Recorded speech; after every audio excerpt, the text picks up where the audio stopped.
Today, the Biden administration is launching House America, a new initiative for the Department of Housing and Urban Development and the United States Interagency Council on Homelessness that will engage state and local leaders to set and achieve ambitious goals for reducing homelessness in America.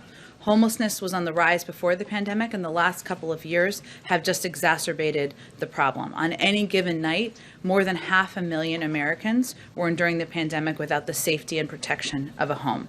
Thanks to the President's American Rescue Plan and Congress's Everybody's American Rescue Plan, communities now have historic housing resources to help more Americans obtain the safety of a stable home, including 70,000 emergency housing vouchers, $5 billion in home grants, and significant investments to preserve and protect housing on tribal lands.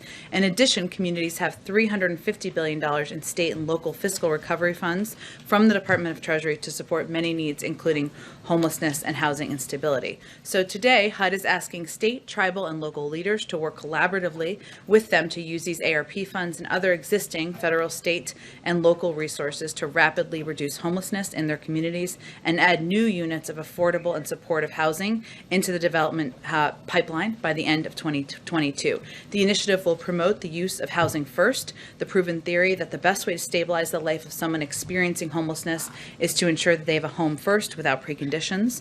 And so we are moving forward with that. Also wanted to note that tomorrow, the Senate Committee on Small Business is set to consider the nomination of Dilawar Syed, for Deputy Administrator for the Small Business Administration. He's well qualified to serve as Deputy Administrator of the SBA, which has been critical in providing relief to small businesses in the midst of the pandemic.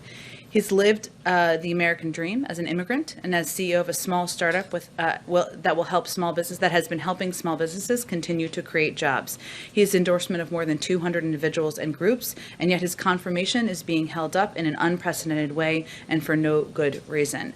These members have refused to show up at committee meetings, meaning a quorum cannot be reached and a vote cannot be held on his nomination.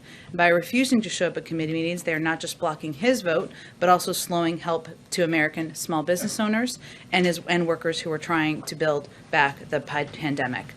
So we wanted to call out that hearing that will happen tomorrow. Darlene, why don't you kick us off? Thanks, Jen. A couple of questions for you. The UN Secretary General spoke to the AP over the weekend, and in the interview he called on the US and China to repair a relationship that he says is, quote, completely dysfunctional. He warned of a potential new Cold War and said the U.S. and China need to be cooperating more on COVID and other global challenges. So how would you respond to the UN Secretary General on his call for the U.S. and China to be more friendly, I suppose? Well, first I would say the president's view and this administration's view is that our relationship with China is one not of conflict, but of competition. And so we wouldn't agree with the characterization of the relationship.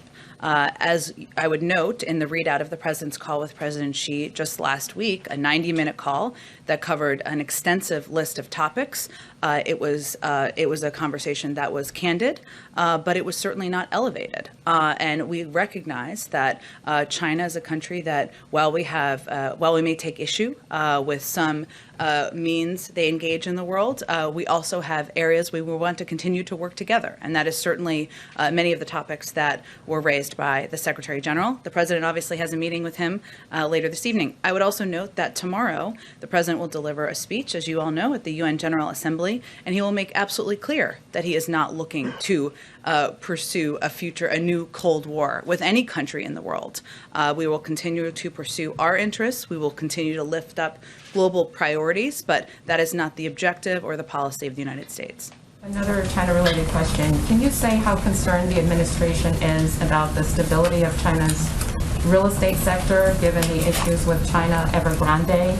And is it the administration's view that the People's Bank of China can keep those issues from spilling over into other sectors and possibly affecting U.S. interests? Well, let me first note that this is a company based in China whose activities are overwhelmingly centered in China.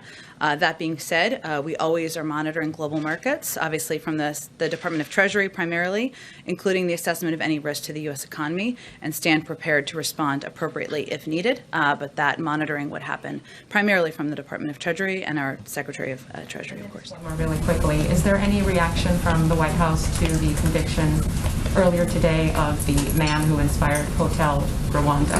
He's a U.S. resident. He was a recipient of a Presidential Medal of Freedom. I understand, and I would like to get you a more comprehensive reaction to it. I know this is a question that others will have in the room, so let me venture to do that after the briefing. Go ahead. What does the president want to tell President Macron about the submarine deal?